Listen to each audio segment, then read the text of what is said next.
La méthode des soustractions successives te permet de déterminer le PGCD de deux nombres entiers. Par exemple ici, 782 et 136. Voici la méthode. Tu soustrais les deux nombres, le plus grand moins le plus petit, tu obtiens un résultat 646. Tu choisis parmi les trois nombres qui sont écrits les deux plus petits et tu recommences. 646 moins 136 donne 510.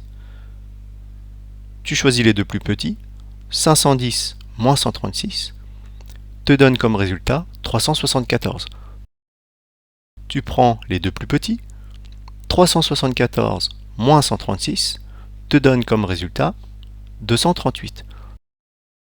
Tu prends de nouveau les deux plus petits, 238 moins 136 et tu obtiens comme résultat 102.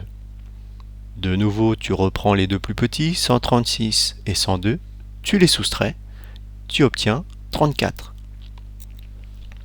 Tu prends les deux plus petits, 102 et 34, tu effectues la soustraction, tu obtiens comme résultat 68. Tu prends de nouveau les deux plus petits, 68 et 34, tu les soustrais, tu obtiens 34. À nouveau les deux plus petits, 34 et 34, tu les soustrais, tu obtiens 0. La méthode s'arrête à partir du moment où la différence obtenue à la fin est 0. Le PGCD recherché est alors la dernière différence qui n'est pas égale à 0, c'est-à-dire ici 34.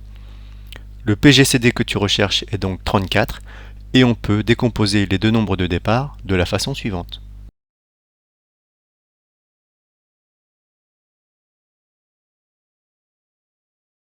La méthode des divisions successives te permet elle aussi de déterminer le PGCD de deux nombres entiers. On va reprendre l'exemple précédent avec les deux nombres 782 et 136. Voici la méthode. On pose la division euclidienne de 782 par 136. Dans 782, combien de fois 136? Il y va 5 fois. 5 fois 136, 680. Il me reste donc 102.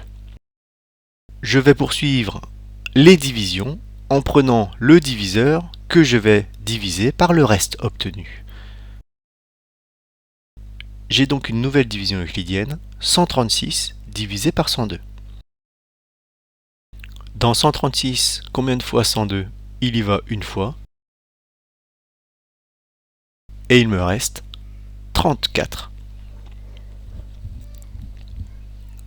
La division euclidienne suivante va faire intervenir le diviseur et le reste, ici 102 et 34. Je pose donc la division 102 divisé par 34. Dans 102, combien de fois 34? Il y va 3 fois. 3 fois 34 égale 102. Il reste 0. La méthode est terminée. Le PGCD recherché est le dernier reste qui n'est pas égal à 0.